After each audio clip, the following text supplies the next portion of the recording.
Question number 12, Denise Roche. Thank you, Mr. Speaker. My question is to the Minister for the Environment and asks, will he support a charge paid by customers on single-use plastic bags in order to reduce waste and provide revenue for waste minimisation programs in education? And if not, why not? The Honourable Nicky Wagner.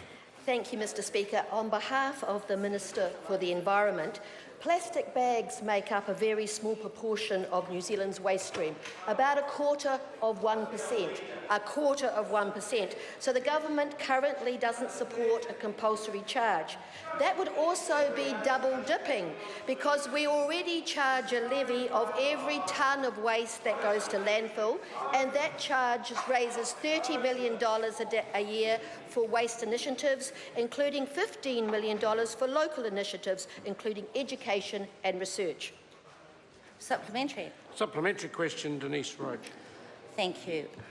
Why won't he support a charge when overseas examples have shown how well they work? For example, in the UK, where there's been an 85% reduction in plastic bag use and £30 million generated for environmental charities in just the first 6 months. The Honourable Nicky Wagner. Mr. Speaker, on behalf of the Minister for the Environment, waste minimisation is focused on managing waste harm and waste volume. Plastic shopping bags only become a significant environment problem if they're not disposed of correctly. But New Zealanders are generally very responsible about that, and we have a good waste management and recycling facilities. Furthermore, single-use plastic bags only 1/4%. Order. Supplementary question, David Seymour.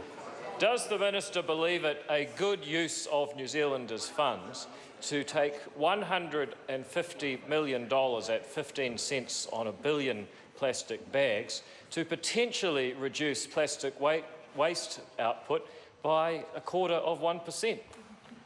The Honourable Nicky Mr. Wagner. Speaker, on behalf of the Minister for the Environment, no. Supplementary question, Denise Roche.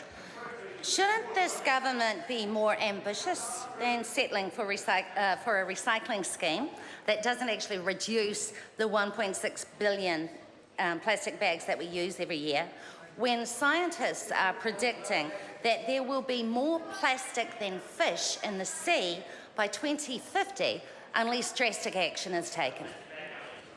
Mr. Speaker. The Honourable Nicky Wagner. Thank you, Mr. Speaker. On behalf of the Minister for the Environment, plastic bags only become a problem if they're not disposed of correctly and there are effective waste management systems and recycling facilities.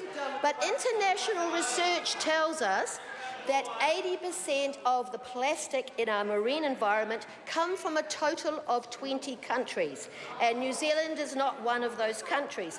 I believe there's a bigger concern of plastic microbeads, because it's not possible for households to separate these, and they end up in the waterways and the oceans. So the Ministry of the Environment is working with their officials and with Australians to address this issue. Supplementary. Supplementary question, Denise Roche. Thank you. Is the Minister saying we should just give up trying to protect our oceans? The Honourable Nicky Wagner. Thank you, Mr. Speaker. On behalf of the Minister of the Environment, of course not. And that concludes questions for